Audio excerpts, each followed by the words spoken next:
ಆಡಳಿತದ ಮಾಡ್ತಾ ಇದ್ದ ಸಿದ್ದರಾಮಯ್ಯಗಿಂತ ಸೈಲೆಂಟ್ ಆಗಿರೋ ಸಿದ್ದರಾಮಯ್ಯನ ನಂಬಬಾರದು, ತುಂಬಾ ಡೇಂಜರ್, ಹಿಂಗೊಂದು ಆರೋಪ ಗಾಳಿಯಲ್ಲಿ ತೇಲ್ ಬರ್ತಾ ಇದೆ. ಸಿದ್ದರಾಮಯ್ಯನ ಯಾವಾಗಲೂ ನಂಬಬಹುದು. ಅವ್ರು ಮುಂದೆ ಒಂದು ಹಿಂದೆ ಮಾತನಾಡೋದೇ ಇಲ್ಲ, ಅವ್ರು ನೇರವಾಗಿ ಮಾತಾಡ್ತಾರೆ. ಸಿದ್ದರಾಮಯ್ಯ ಅವರು ರಾಜೀನಾಮೆ ಕೊಟ್ಟು ಅಥವಾ ಸಿಎಂ ಸ್ಥಾನದಿಂದ ಕೆಳಗಿಳಿದಾಗ ನೀವು ಹೇಗೆ ನೋಡಿದ್ರಿ? ದುಃಖ ಆಯ್ತಾ? ಇಲ್ಲ, ಯಾಕಂತ ಹೇಳಿದ್ರೆ ನನಗೆ ಅವ್ರ ಮೇಲೆ ವಿಷಯ ಅಭಿಮಾನ ಬಂತು. ಎಷ್ಟೊಂದು ಸ್ಮೂತ್ ಆಗಿ ಏನೇ ಒಂದು ಮಾತಿಲ್ಲದೆ ಕೊಟ್ಟ ಮಾತಿನಲ್ಲಿ ನೇರವಾಗಿ ಒಂದೇ ಒಂದು ಅಪಸ್ವರ ಇಲ್ಲದೆ ಅದನ್ನು ಬಿಟ್ಟು ಕೊಟ್ಟದ್ದು ಎಲ್ಲರಿಗೂ ಮಾದರಿ.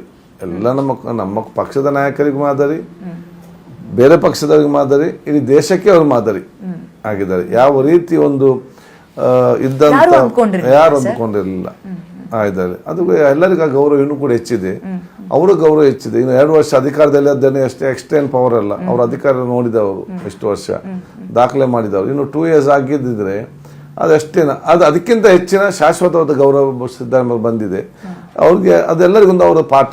ಈಗ ಯಾಕೆ ಸೈಲೆಂಟ್ ಆಗಿದ್ದಾರೆ ಅಂತ? ಖಂಡಿತ ಶಾಲೆಯಿಂದ ಸಕ್ರಿಯವಾಗಿದ್ದಾರೆ, ಅವರು ಜೊತೆಯಲ್ಲಿ ಇದ್ದಾರೆ, ಎಲ್ಲ ಮಾರ್ಗದರ್ಶನ ಕೊಡ್ತಾ ಇದ್ದಾರೆ. ಆಡಳಿತದ ಮಾಡ್ತಾ ಇದ್ದ ಸಿದ್ದರಾಮಯ್ಯಗಿಂತ ಸೈಲೆಂಟ್ ಆಗಿರೋ ಸಿದ್ದರಾಮಯ್ಯನ ನಂಬಬಾರದು, ತುಂಬಾ ಡೇಂಜರ್, ಹಿಂಗೊಂದು ಆರೋಪ ಗಾಳಿಯಲ್ಲಿ ತೇಲ್ ಬರ್ತಾ ಇದೆ. ಸಿದ್ದರಾಮಯ್ಯನ ಯಾವಾಗಲೂ ನಂಬಬಹುದು. ಅವ್ರು ಮುಂದೆ ಒಂದು ಹಿಂದೆ ಮಾತನಾಡೋದೇ ಇಲ್ಲ, ಅವ್ರು ನೇರವಾಗಿ ಮಾತಾಡ್ತಾರೆ. ಎಲ್ಲ ಒಂದು ಸಂದರ್ಭ ಕೂಡ ಏನೇನು ಕೂಡ ಮುಚ್ಚು ಮರೆ ಎಲ್ಲಿಯೂ ಇಲ್ಲ. ಆಗ್ತದೆ, ಇಲ್ವಾ ಮುಖ ಕೇಳಿ ಬಿಡ್ತಾರೆ. ಮತ್ತೆ ಅವ್ರು ಎಲ್ಲವೂ ಸಹಿಸ್ತಾರೆ, ಅವ್ರಿಗೆ ದ್ರೋಹ ಮಾಡಿದವನು ಸಹಿಸುವುದಿಲ್ಲ.